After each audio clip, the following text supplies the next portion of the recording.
El Economista Podcast. Hola, bienvenidos y bienvenidas a Economía sin Monotonía, un podcast de El Economista en donde hablaremos de temas que nos ocupan y nos preocupan.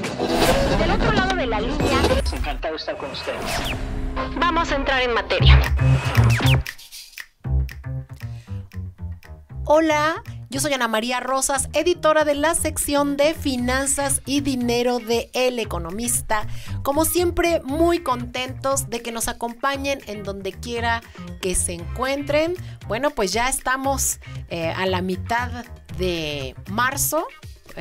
Muy rápido.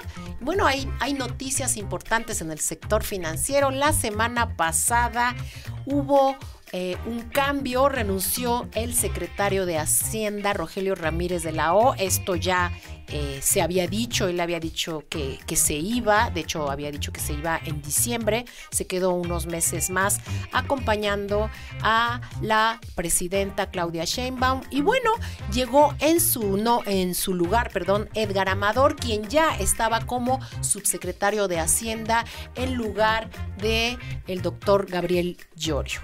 Y bueno, para hablar precisamente de este relevo, está con nosotros nuestra compañera Belén Saldívar, quien es la reportera asignada, entre otros temas, a todo lo que tiene que ver con la cobertura de la Secretaría de Hacienda. Belén, muchas gracias por estar con nosotros. Hola Ana María, muchas gracias por invitarme.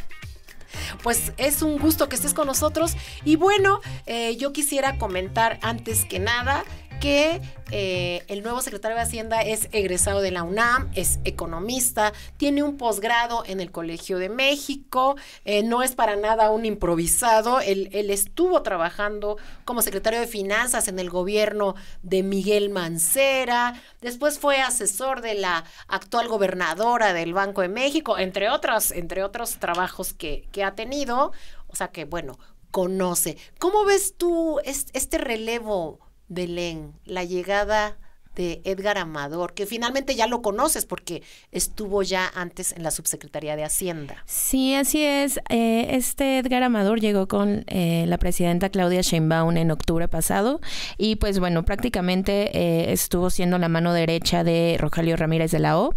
Hay que recordar que incluso en el sexenio pasado Ramírez de la O se apoyaba mucho de su subsecretario de Hacienda, en aquel entonces Llorio. Entonces ahora Amador tomó ese lugar.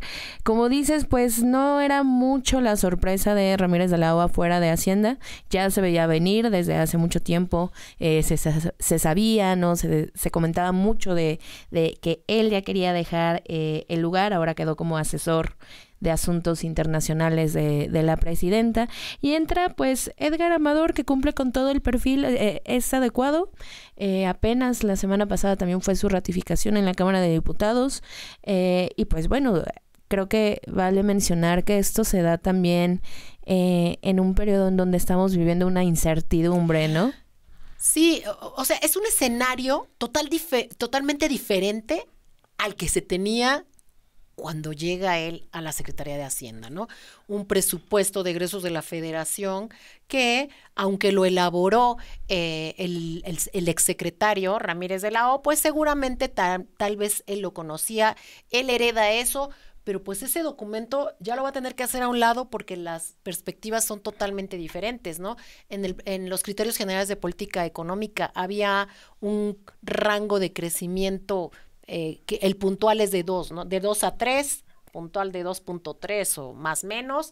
Entonces, esto realmente ya es impensable en el escenario en el que estamos viendo. Ya hay varias entidades económicas, departamentos de economía de diferentes organismos y bancos que han salido a decir, híjole, esto no va a poder ser.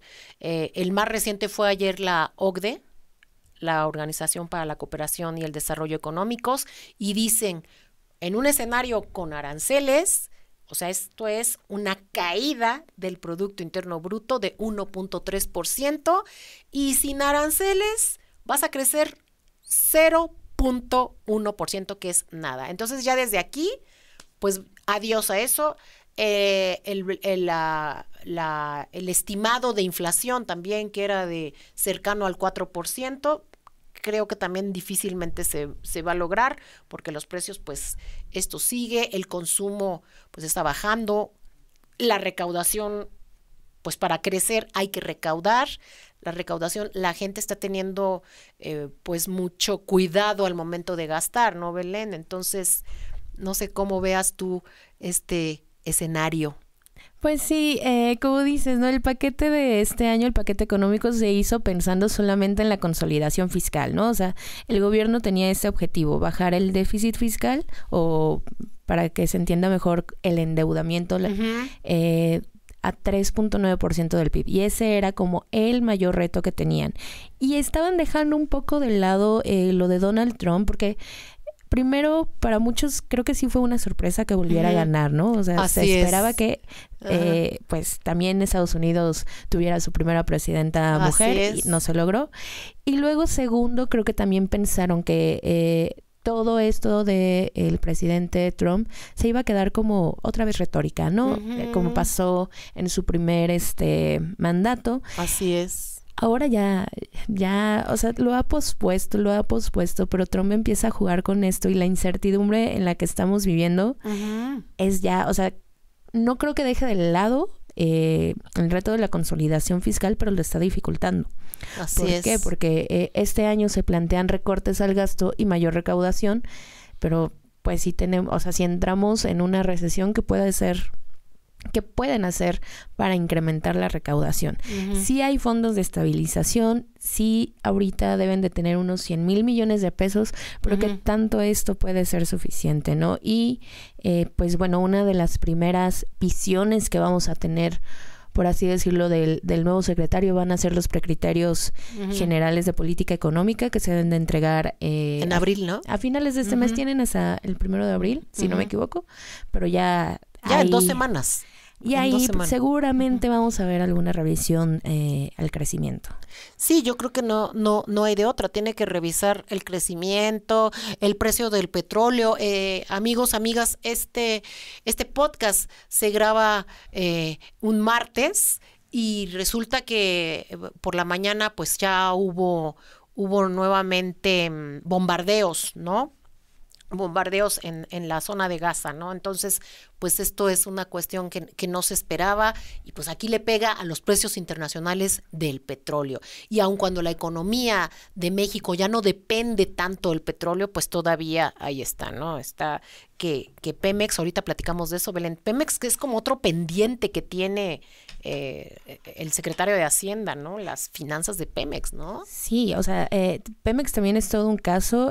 Al parecer este sexenio se está teniendo una mejor coordinación entre lo que es Pemex y Hacienda en comparación con el sexenio pasado, pero creo que también hay que destacar que se revivió la subsecretaría de ingresos, ¿no? Ah, claro. Se revivió apenas igual una semana antes de que renunciara Ramírez de la O. Sí. De hecho, se supone que fue de las últimas cosas que Ramírez de la O hizo dentro de Hacienda, impulsar que se regresara a la Secretaría de Ingresos, y pues ahora va a estar Carlos Lerma al frente de esta secretaría. Carlos Lerma estaba... Subsecretaría, perdóname. No te preocupes. Estaba al frente de Altán Redes. Entonces, pues él también va a tener esa labor de coordinarse para tratar de incrementar ingresos públicos, ya sea del lado tributario, del lado no tributario, y también durante su comparecencia en la Cámara de Diputados, que lo ratificaron al lado de Edgar Amador, pues él habló sobre la coordinación también que se debe de tener con los estados y municipios, ¿no? Entonces, yo creo que el gobierno sí está preocupado por blindar los ingresos.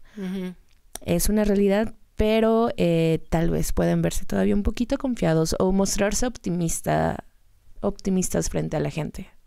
¿Crees?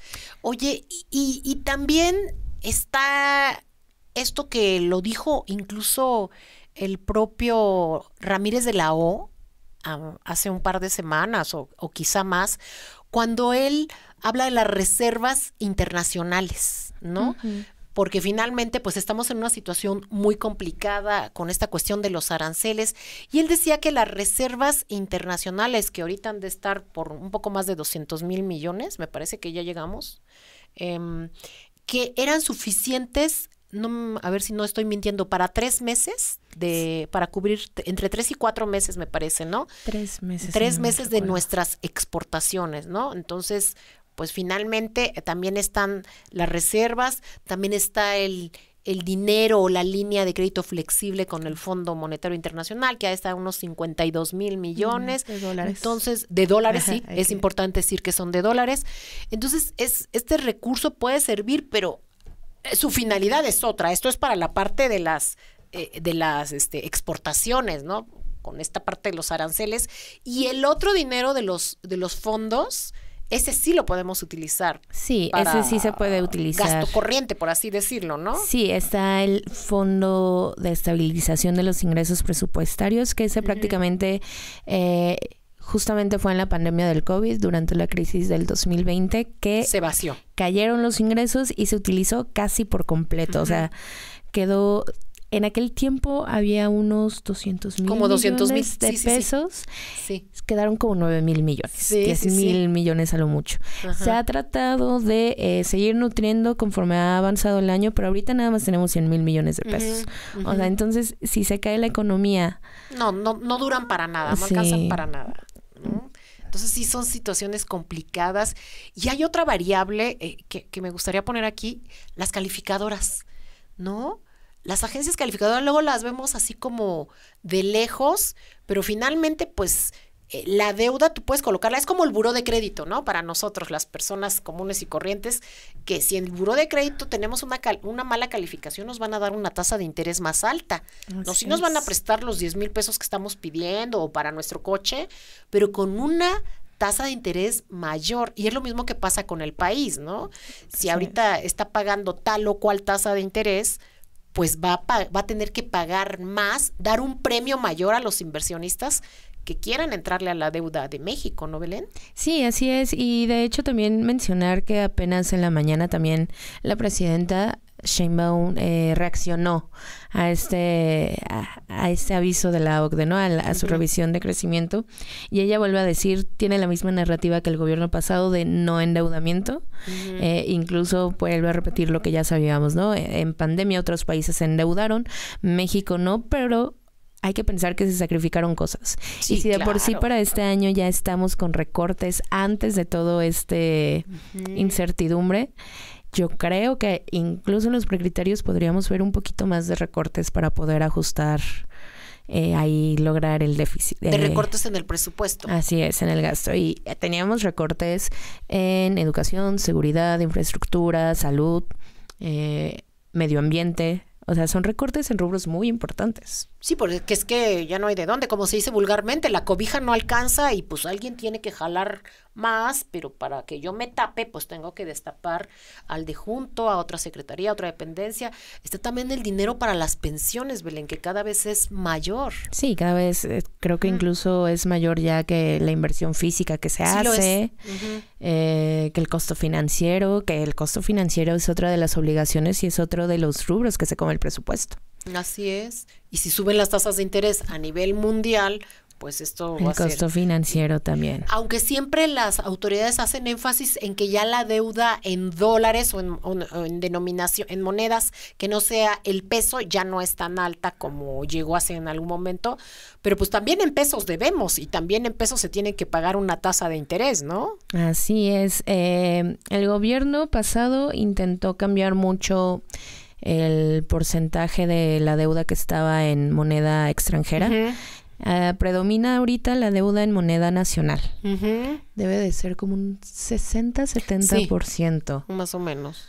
Sí. Entonces, por ahí está un poquito blindado, por así decirlo, de la volatilidad, pero pues igual, ¿no? Es ver cómo reaccionan los precios aquí en el país. Así es, entonces es una situación muy complicada. Belén, y en todo este escenario, ¿tú crees que sí haya posibilidad? Creo que siempre que viene esta pregunta sale, la reforma fiscal. ¿Crees que sí haya posibilidad? Al menos ya hay un subsecretario de ingresos que finalmente la política de ingresos se hace ahí y el que se encarga de cobrar los impuestos es el Servicio de Administración Tributaria, pero la política pública viene de la subsecretaría. Entonces, ¿Cómo ves tú ahí? ¿Será como un guiño de que pues le voy a dar más importancia a la parte de ingresos? Yo creo, insisto, creo que el gobierno ya sabe que no le está alcanzando. Creo que ya es muy consciente. O sea, no refiero a que el gobierno pasado no estuviera consciente de eso, ¿no? Pero este gobierno está siendo demasiado palpable, ¿no? Creo que también los esfuerzos por revivir la Subsecretaría de Ingresos van mucho por tratar de obtener los mayores recursos posibles que se puedan. Y ahora también que compareció Carlos Lerma, él lo dijo, antes de una reforma fiscal, agotar todos los recursos, ya sea revisiones, mayores auditorías. La verdad es que ahí sí sería lo que Hacienda pues diseñe para... Así es. Porque aparte también, Sheinbaum también ha sido muy explícita de que ella no ve la necesidad por el momento, así es, de una reforma fiscal. Ella prefiere la tecnificación de las aduanas, mejorar los procesos, utilizar mucho ahora que, pues, la inteligencia artificial, todo eso de la tecnología, ¿no?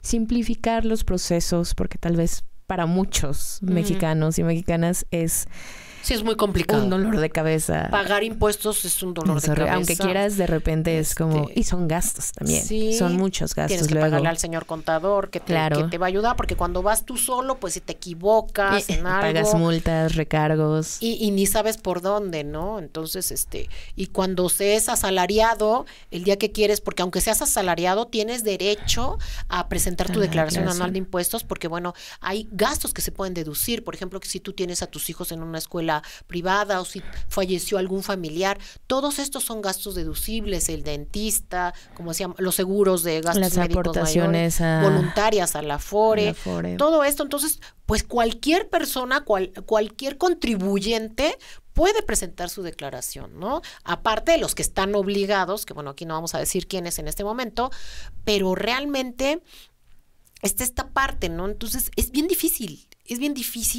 Entonces, bueno, ellos se tienen que hacer de recursos, el gobierno tiene que buscar por dónde, y aquí hay otra parte, porque finalmente son recursos, la parte que pueden ejercer los estados y municipios, ¿no? En el cobro del predial, de la tenencia, de impuestos, bueno, hay impuestos al turismo, hay impuesto a la nómina, que a veces cuando llegan los gobiernos dicen, no, pues es que el costo político de aplicarlo es muy alto. Mejor no lo aplico. Y yo les sigo, voy a decir una expresión muy fea, perdón amigos, amigas, pues les tiro la mano al papá gobierno federal, tú dame y a mí déjame así sin cobrarle a mis hijitos, ¿no? Que se sigan portando mal, cuando son impuestos que ya están, que ya existen y solamente es cobrarlos. Exacto, cobrar, ese es el mayor problema que se tiene, digamos, con las entidades federativas, el cobro de impuestos.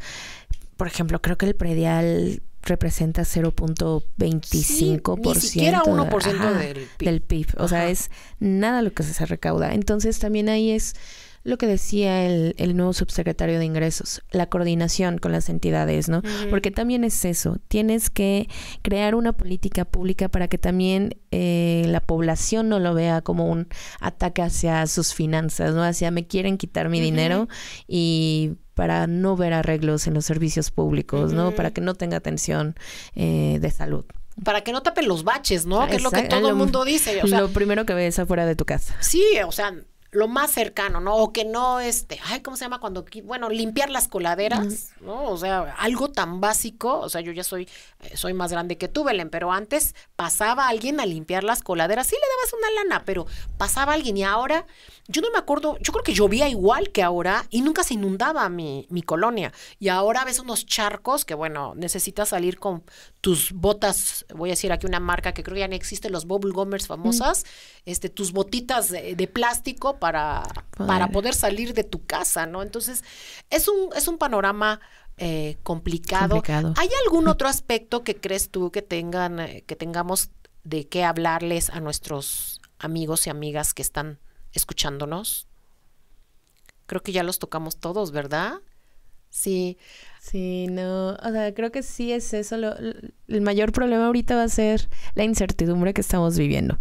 Eso de los aranceles nos puede afectar tanto por el lado de el crecimiento como de la inflación, ¿no? Ahorita ya se está logrando bajar la inflación, pero pues falta ver, ¿no? O sea, si se aplican, cómo se aplican y cómo va a afectar y también cómo van a reaccionar otros países, porque no es solamente Estados Unidos y México, es como Canadá y luego Europa, China. Es ahora sí que una guerra arancelaria. Lo único que dijo, al menos esa vez en su ratificación, Edgar Amador, es que él no veía una guerra arancelaria con Estados Unidos y que tomaba las palabras de la presidenta de tener prudencia, ¿no? Sí, y esto, fíjate que yo creo que lo he dicho aquí antes, yo cubrí cuando era reportera la negociación del Tratado de Libre Comercio América del Norte y jamás pensé vivir un escenario como el que tenemos ahora de una guerra. Es una guerra comercial, es algo sin precedentes. Si, amigos, amigas, si ustedes van a la historia, desde la Gran Depresión, que fue en 1929, no había una situación como la que se está viviendo ahora.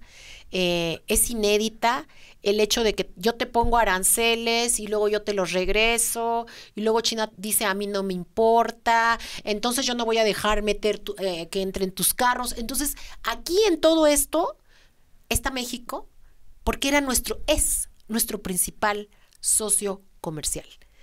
Y hay personas que dicen, pues que ya no le mande a Estados Unidos y que ya le venda a otros países. No es tan fácil porque es, como digo, el 80% de nuestras exportaciones van a Estados Unidos, ¿no? Pero esto es recíproco, entonces seguramente que va a haber una solución, seguramente que el nuevo secretario de Hacienda, el secretario de Hacienda va a tener muchos retos, seguramente lo vamos a ver más que a Rogelio Ramírez de la O. Completamente estoy segura de eso. Necesita ser un negociador innato en toda la extensión de la palabra.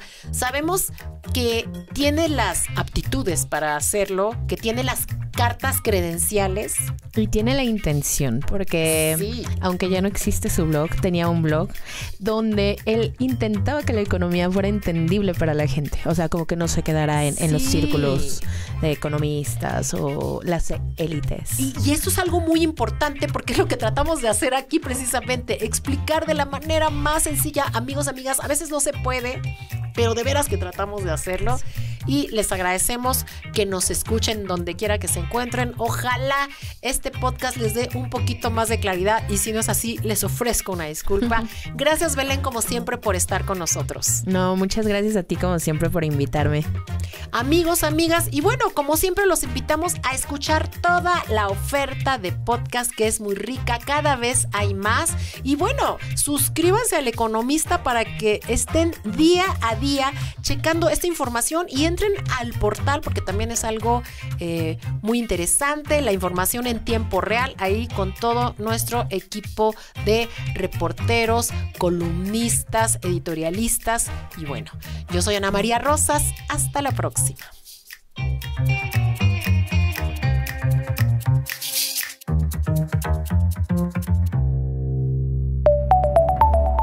El Economista Podcast. Si este episodio te pareció interesante, entretenido o informativo, no olvides calificarnos con 5 estrellas en tu aplicación móvil de Spotify.